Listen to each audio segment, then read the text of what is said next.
আরও 1 বছরের জন্য বেঁচে গেল আইফোন 11, কারণ এই ফোনে 2026 সালের অ্যাপেলের latest iOS version iOS 26 install করা যাবে। আমরা অনেকেই আছি যারা আইফোন 11 ব্যবহার করি এবং আইফোন 11 কিনতে চাই। তাদের জন্যই আজকের এই ভিডিওতে আমরা দেখাবো যে লেটেস্ট iOS এর এই 26 সফটওয়্যার বেটা ভার্সন আইফোন 11 এর 64GB ফোনটিতে ঠিক কেমন চলছে। আমাদের এই ফোনটিতে iOS 26 এর আপডেট সাইজ ছিল 8GBর কিছুটা বেশি, যেটা নিয়ে আমরা একটু ওয়ারিড ছিলাম, কারণ iOS 26 এর টোটাল সাইজটা অনেক বড়, তাই 64GB আইফোন 11 এ সেটা কেমন চলবে বা স্টোরেজ কতটুকু নিয়ে ফেলবে সেটা নিয়ে আমাদের একটু চিন্তা ছিল। তবে চিন্তার আর কোনো কারণ নাই, যেমন আমাদের হাতে থাকা আইফোন 11 এই ফোনটা 64GBর ফোন। আপনাদেরকে একটু দেখাই যে এই ফোনটার কতটুকু স্পেস নিয়েছে। ঠিক যেমন আমরা দেখতে পাচ্ছি যে 64GB এই ফোনটার প্রায় 17GBর কাছাকাছি স্পেস চলে গেছে এই iOS 26 এর সফটওয়্যার বেটা ভার্সনে। এখন এই ফোনটিতে অ্যাভেলেবল স্পেস রয়েছে 43GB। তবে যাই হোক, সোফার iOS 26 আইফোন 11 এর এই ফোনটাতে বেশ ভালোভাবে রান করছে। যেমন আপনারা দেখছেন যে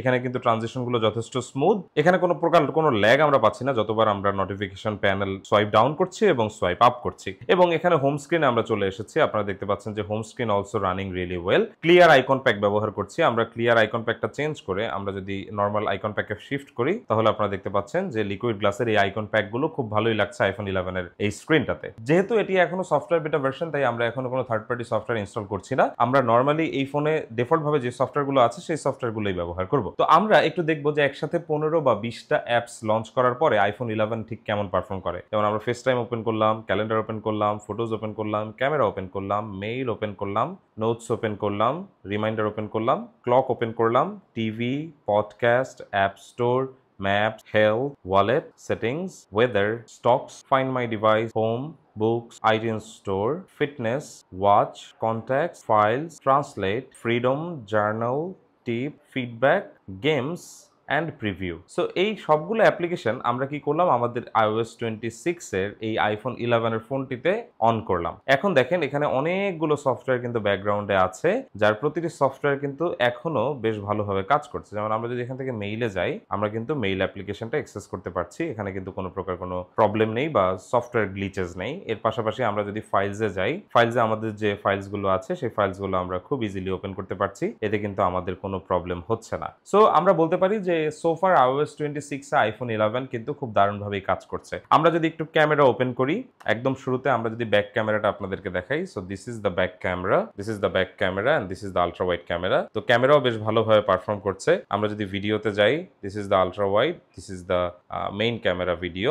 অলসো আমরা যদি একটু সেলফি ক্যামেরা অন করে আপনাদেরকে দেখাই, সো আপনারা দেখতে পাচ্ছেন যে আমরা সেলফি ক্যামেরা অন করেছি এবং সেলফি ক্যামেরাতেও কিন্তু বেশ ভালো কাজ করছে আইফোন 11 এর iOS 26 এর এই ক্যামেরা অ্যাপ্লিকেশনসটা। এর পাশাপাশি কিছু স্পেসিফিক জিনিস আপনাদেরকে দেখাই যেটা নিয়ে সবাই অনেক মজা করছে, সোশ্যাল মিডিয়াতে অনেক আলোচনা হচ্ছে লিকুইড গ্লাসের এই কন্ট্রোল সেন্টারটা নিয়ে। হোম স্ক্রিনে এই কন্ট্রোল সেন্টারটা কেমন দেখা যাচ্ছে আইফোন 11 এ সেটা আপনারা দেখতে পাচ্ছেন এখানে। তো এটা অবশ্যই ক্লিয়ার কোনো লুক না, এটা ভালো লাগতেছে না দেখতে। তো এটা নিয়ে আসলে মজা করাটা একদমই স্বাভাবিক বলে আমি মনে করি। এর পাশাপাশি আমি যখন সেটিংসে যাচ্ছি, তখন যখন আমি কন্ট্রোল সেন্টারটা সোয়াইপ ডাউন করছি, তখন ঠিক এইরকম একটা ইন্টারফেস আমরা কিন্তু এখানে দেখতে পাচ্ছি। অর্থাৎ আমাদের ফোন যেই স্ক্রিনে আছে সেই স্ক্রিনের ব্যাকগ্রাউন্ডে যা থাকবে তাই আমরা কন্ট্রোল সেন্টারের এই ট্রান্সপারেন্সি বা লিকুইড গ্লাসের থ্রুতে দেখতে পারবো।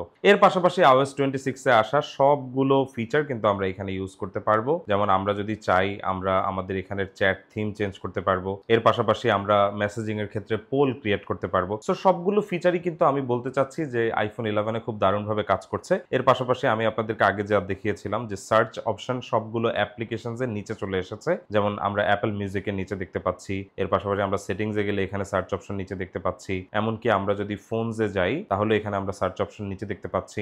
অলসো আমরা যদি ফটোজ অ্যাপে আলাদা করে যাই তাহলে আপনারা দেখতে পাচ্ছেন এই হচ্ছে ফটোজ অ্যাপের ইন্টারফেস। এখানে আমরা কালেকশনস অপশনটি দেখতে পাচ্ছি আলাদা করে, যেখানে সব ধরনের অ্যালবামস স্টোর করা থাকে, এবং এখানে লাইব্রেরি অপশনটা। এবং এখানে লাইব্রেরি থেকে কালেকশনস বা কালেকশনস থেকে লাইব্রেরিতে যখন আমরা শিফট করছি তখন কিন্তু লিকুইড গ্লাসের এই ট্রানজিশনটা বেশ ভালো লাগছে দেখতে আইফোন 11 এর এই ডিসপ্লেটিতে। যদিও আইফোন 11 এর এই ডিসপ্লেটি 720 পিক্সেলের, তবে আইফোন 11 এ কিন্তু A13 বায়োনিক চিপসেট ব্যবহার করা হয়েছে, যা খুবই পাওয়ারফুল একটি চিপসেট। আর এই কারণেই হয়তো অ্যাপল iOS 26 এর মতো এত হেভি একটা সফটওয়্যার আইফোন 11 এর ফোনটিতে দিতে পেরেছে। আর এই বিষয়টি আসলে অনেক বড় একটা স্বস্তির খবর, বিশেষ করে আমরা যারা আইফোন 11 সিরিজ ব্যবহার করছি বা আমরা এখনো আইফোন 11 সিরিজের ফোন কিনতে চাই, কারণ এই ফোনগুলো আমাদের দেশে এখন কিন্তু খানিকটা কম দামেই পাওয়া যায়। আর এ কারণে আমরা এই কম দামের ফোনগুলোতেও এখন লেটেস্ট iOS ভার্সনের মজা নিতে পারবো এবং অ্যাপেলের iOS 26 এর থ্রুতে আসা এই লিকুইড গ্লাস ডিজাইন ল্যাঙ্গুয়েজের এক্সপেরিয়েন্সটা আমরা আইফোন 11এও ব্যবহার করতে পারবো, যা সত্যিই দুর্দান্ত একটা ব্যাপার হতে যাচ্ছে। আমাদের এই ফোনটিতে iOS 26 ইনস্টল করে ব্যবহার করার পরে আমি যেটা বুঝতে পারছি যে iOS 26 এর এই ভার্সনটি আইফোন 11-এ খুব ভালোভাবেই রান করতে যাচ্ছে। এই সফটওয়্যার বেটা ভার্সনটা ব্যবহার করেই বলে দেওয়া যাচ্ছে যে একদম স্টেবল ভার্সনে আমরা এটা থেকে কোনো প্রকার কোনো ল্যাগ পাবো না, এটা একদমই শিওর বলে দেওয়া যায়। কেমন লাগলো আইফোন 11-এ iOS 26 এর এই ইন্টারফেসটা আপনাদের কাছে দেখতে, তা অবশ্যই আমাদেরকে জানাবেন এবং ভবিষ্যতে আমরা iOS 26 এর এই সফটওয়্যার বেটা ভার্সনটা অন্য কোন ফোনে ইনস্টল করে আপনাদেরকে দেখাবো, তা অবশ্যই আমাদেরকে কমেন্ট সেকশনে জানাবেন। অসংখ্য ধন্যবাদ সবাইকে ভিডিওটি দেখার জন্য। আল্লাহ হাফেজ।